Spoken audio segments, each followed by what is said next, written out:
Presenting for the President is the former Attorney General for the state of Florida, Pam Bondi. She is also a prosecutor, a career prosecutor.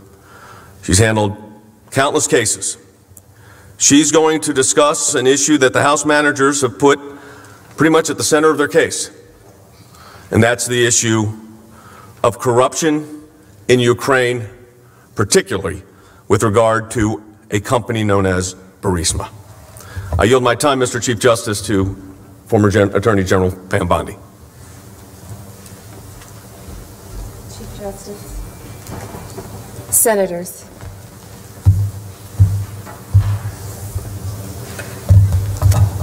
Members of the Senate. When the House managers gave you their presentation, when they submitted their brief, they repeatedly referenced Hunter Biden and Burisma. They spoke to you for over 21 hours, and they referenced Biden or Burisma over 400 times. And when they gave these presentations, they said there was nothing to see, it was a sham. This is fiction. In their trial memorandum, the House managers described this as baseless. Now, why did they say that? Why did they invoke Biden or Burisma over 400 times? The reason they needed to do that is because they're here saying that the president must be impeached and removed from office for raising a concern. And that's why we have to talk about this today. They say sham, they say baseless, because they say this because if it's okay for someone to say, hey, you know what? Maybe there's something here worth raising, then their case crumbles. Because they have to prove beyond a reasonable doubt that there is no basis to raise this concern. But that's not what public records show. Here are just a few of the public sources that flagged questions surrounding this very same issue.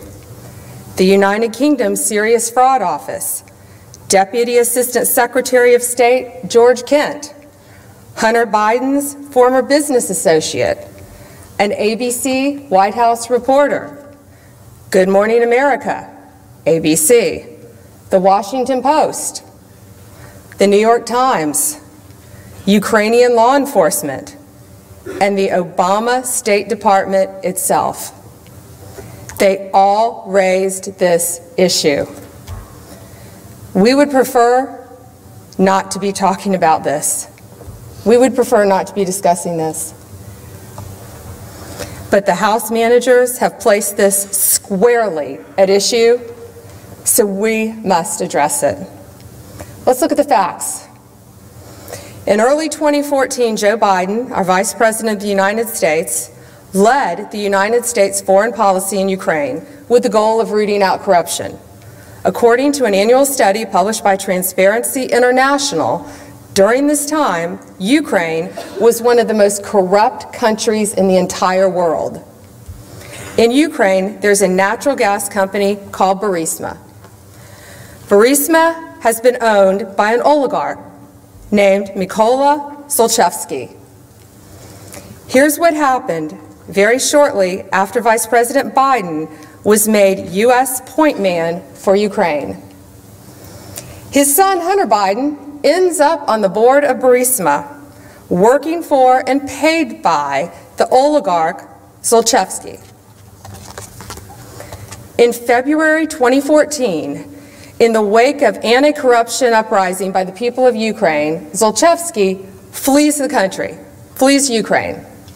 Zlochevsky, the oligarch, is well known. George Kent, the very first witness that the Democrats called during their public hearings, testified Zlochevsky stood out for his self-dealings even among other oligarchs. House managers didn't tell you that. Ambassador Kurt Volkler explained that Burisma had a, quote, very bad reputation as a company for corruption and money laundering, end quote. House managers didn't tell you that. Burisma was so corrupt that George Kent said he intervened to prevent U.S. aid from co-sponsoring an event with Burisma. You know what this event was? It was a child's contest, and the prize was a camera. They were so bad, Burisma, that our country wouldn't even co-sponsor a children's event with Burisma. In March 2014, the United Kingdom Serious Fraud Office opens a money laundering investigation into the oligarch Zlochevsky and his company Burisma. The very next month, April 2014, according to a public report, Hunter Biden quietly joins the board of Burisma. Remember, early 2014 was when Vice President Biden began leading Ukraine policy. Here's how Hunter Biden came to join Burisma's board in April 2014. He was brought on the board by Devon Archer, his business partner. Devon Archer was college roommates with Chris Hines, stepson of Secretary of State John Kerry. All three men, Hunter Biden, Devon Archer, and Chris Hines, had all started an investment firm together. Public records show that April 16, 2014, Devon Archer meets with Vice President Biden at the White House. Just 2 days later, on April 18, 2014, is when Hunter Biden quietly joins Burisma, according to public reporting. Remember, this is just 1 month after the United Kingdom Serious Fraud Office opened a money laundering case into Burisma. Hunter Biden joins the board.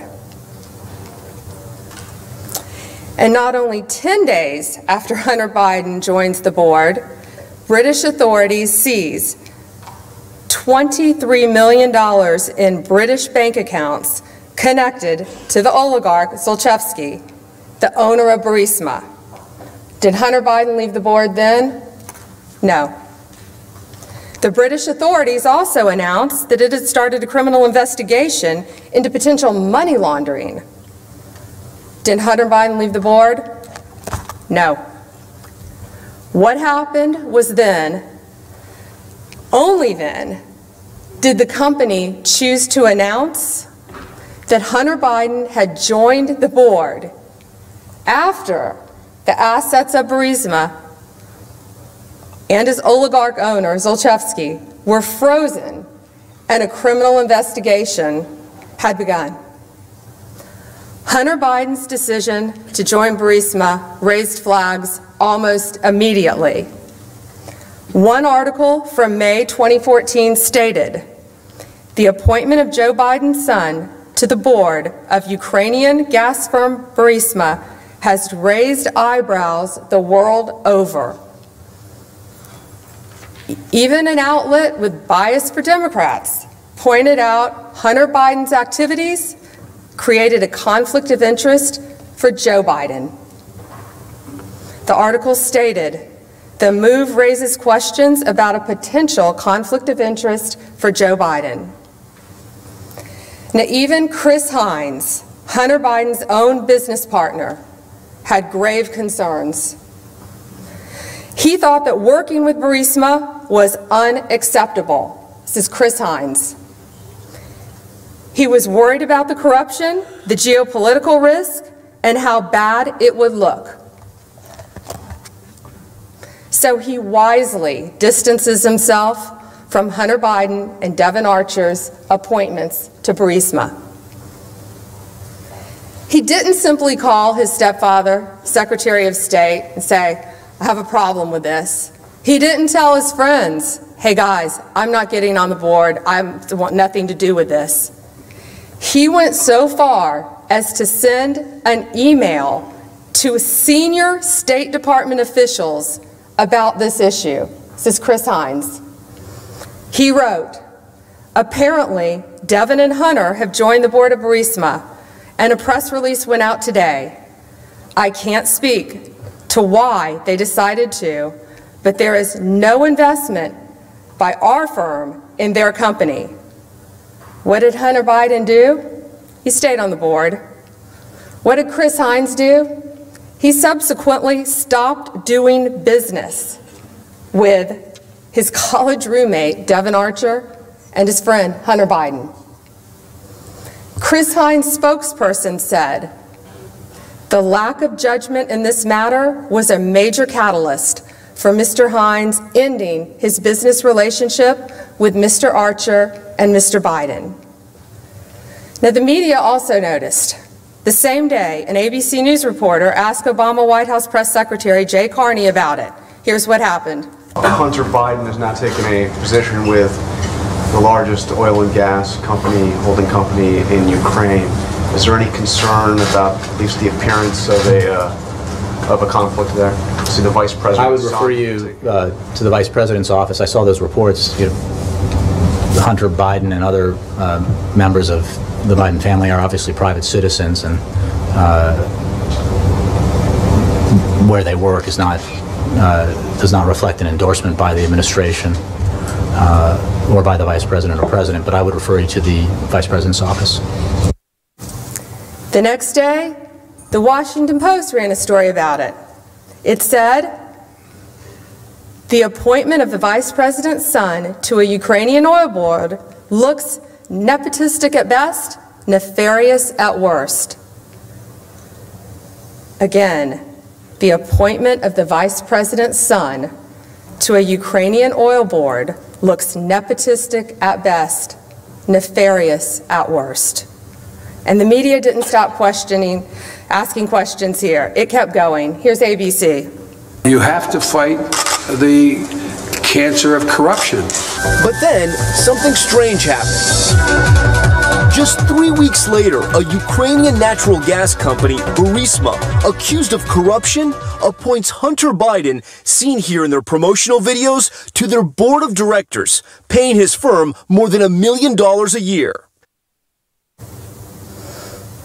Here's more from ABC. Continued on. And Ukraine wasn't the only country where Hunter Biden's business and his father's diplomacy as vice president intersected. It also happened in China. This video shows Chinese diplomats greeting Vice President Biden as he arrived in Beijing in December of 2013. Right by his side, his son Hunter. Less than 2 weeks later, Hunter's firm had new business, creating an investment fund in China involving the government-controlled Bank of China. With reports, they hope to raise $1.5 billion. In fact, every witness who was asked about Hunter Biden's involvement with Burisma agreed there was a potential appearance of a conflict of interest. Multiple House Democrat witnesses, including those from the Department of State, the National Security Council, and others, unanimously testified there was a potential appearance of a conflict of interest. These were their witnesses. How much money did Hunter Biden get for being on the board? Well, you start looking at these bank records. According to reports, between April 2014 and October 2015, Burisma paid more than $3.1 million to Devin Archer and Hunter Biden. That's over the course of a year and a half. How do we know this? Some of Devin Archer's bank records were disclosed during an unrelated federal criminal case having nothing to do with Hunter Biden. These bank records show 17 months that Burisma wired two payments of $83,333, not just for 1 month, for 2 months, for 3 months, but for 17 months. According to Reuters, sources report that of the two payments of $83,333 each, one was for Hunter Biden and one Devin Archer. Now, Hunter Biden was paid significantly more than board members for major U.S. Fortune 100 companies, such as Goldman Sachs, Comcast, Citigroup. The typical board member of these Fortune 100 companies, we know they're titans of their industry, they're highly qualified, and as such, they're well compensated. Even so, Hunter Biden was paid significantly more. This is how well he was compensated. So Hunter Biden is paid over $83,000 a month, while the average American family of four during that time, each year, made less than $54,000.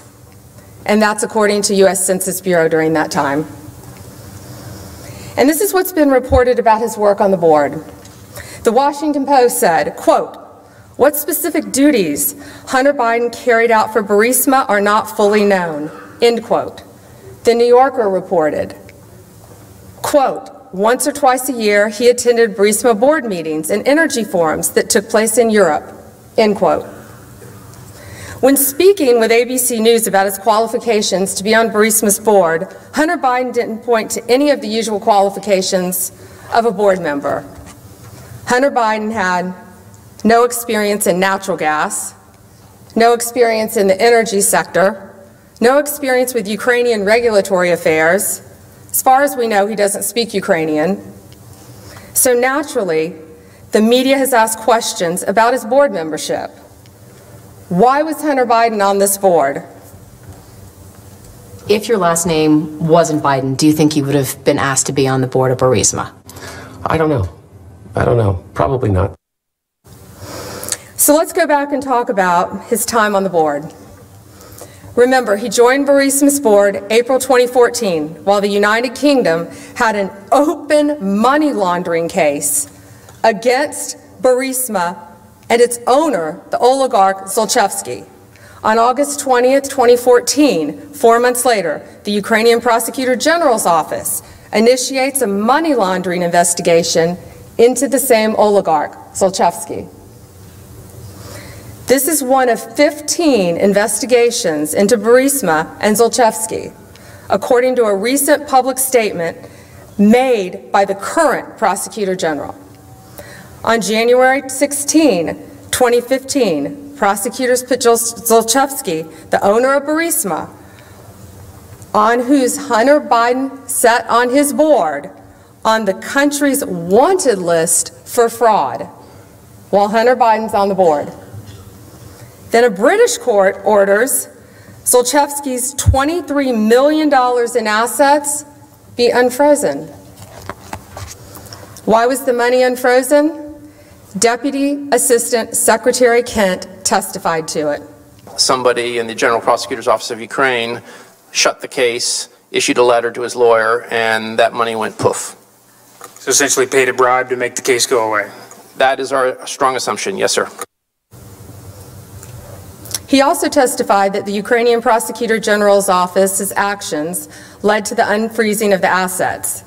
After George Kent's confirmation, that prosecutor was out. Victor Shokin becomes the Prosecutor General. This is the prosecutor that you'll hear about later, the one that Vice President Biden has publicly said he wanted out of office. In addition to flagging questions about previous prosecutors' actions, George Kent also specifically voiced other concerns, this time to the Vice President's office about Hunter Biden. In February 2015, he raised concerns about Hunter Biden to Vice President Biden's office.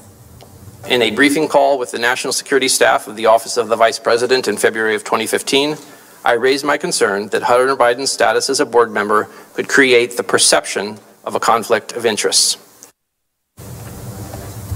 But House managers didn't tell you that. This is all while Hunter Biden sat on Burisma's board. Did Hunter Biden stop working for Burisma? No. Did Vice President Biden stop leading the Obama administration's foreign policy efforts in Ukraine? No. In the meantime, Vice President Biden is still at the forefront of the U.S.-Ukraine policy. He pledges $1 billion loan guarantee to Ukraine, contingent on its progress in rooting out corruption. around the same time of the $1 billion announcement, other people raised the issue of a conflict.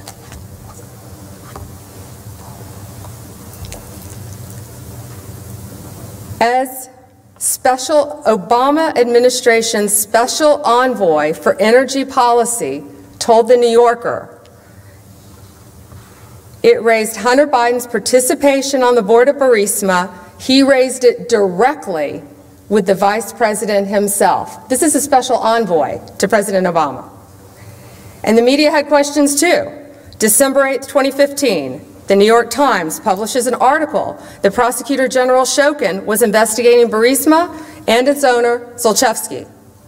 The Times report, here's their quote, the credibility of the vice president's anti-corruption message may have been undermined by the association of his son, Hunter Biden, end quote, with Burisma and its owner, Zlochevsky. And it wasn't just one reporter who asked questions about the line between Burisma and the Obama administration. As we learned recently through reporting on Fox News, on January 19th, 2016, there was a meeting between Obama administration officials and Ukrainian prosecutors.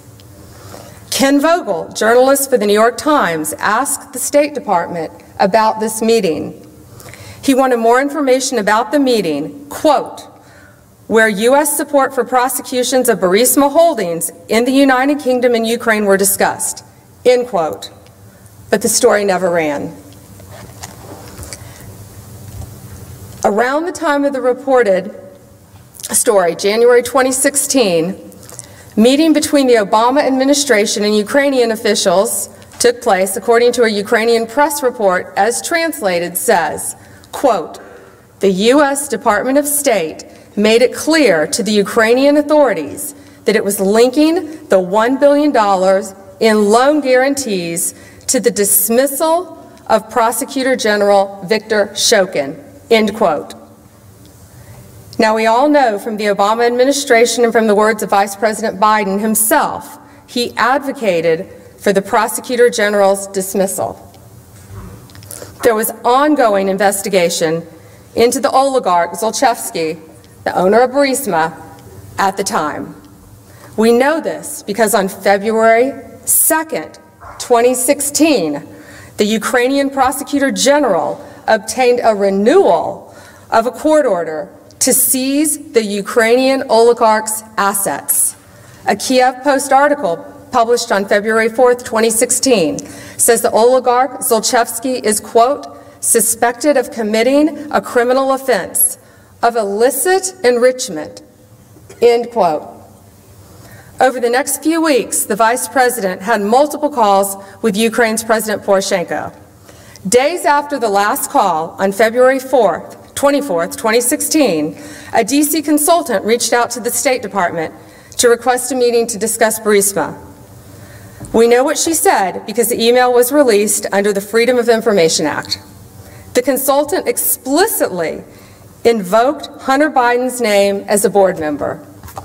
In an email summarizing the call, the State Department official says that the consultant, quote, noted that two high-profile citizens are affiliated with the company, including Hunter Biden as a board member, end quote.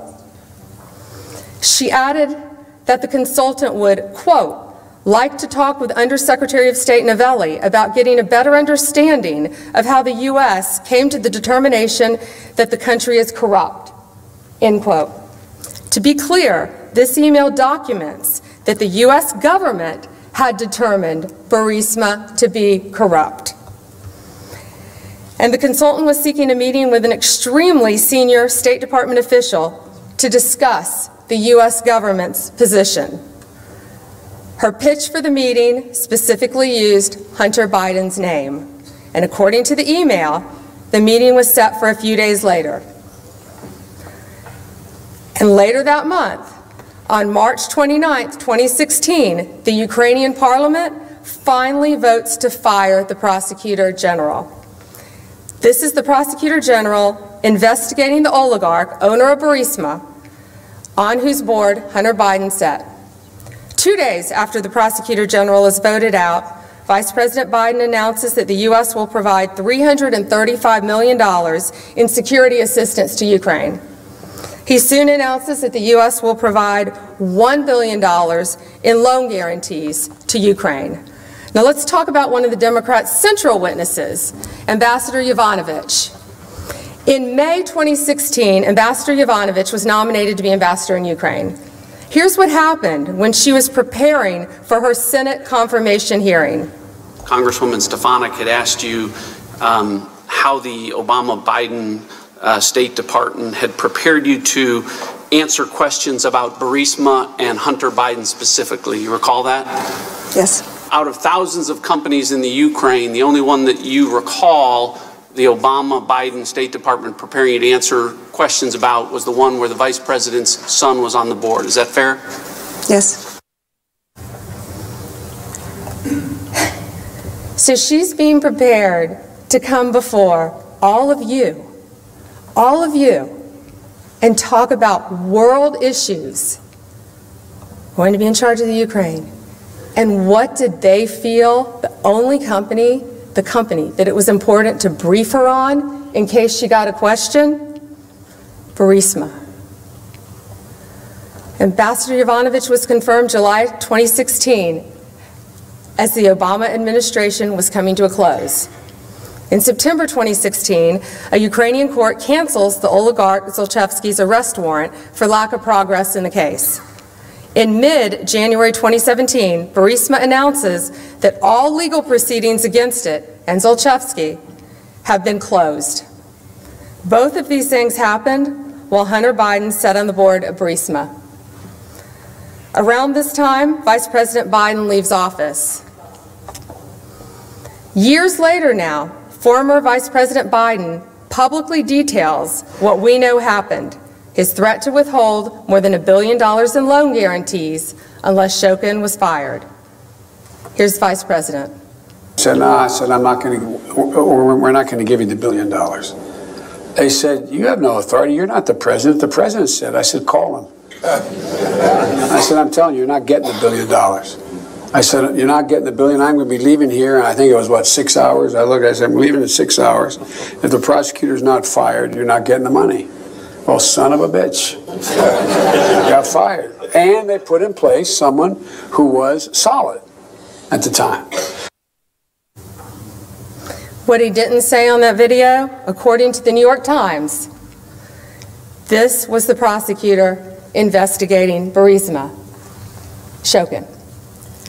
What he also didn't say on the video was that his son was being paid significant amounts by the oligarch, owner of Burisma, to sit on that board. Only then does Hunter Biden leave the board. He stays on the board until April 2019.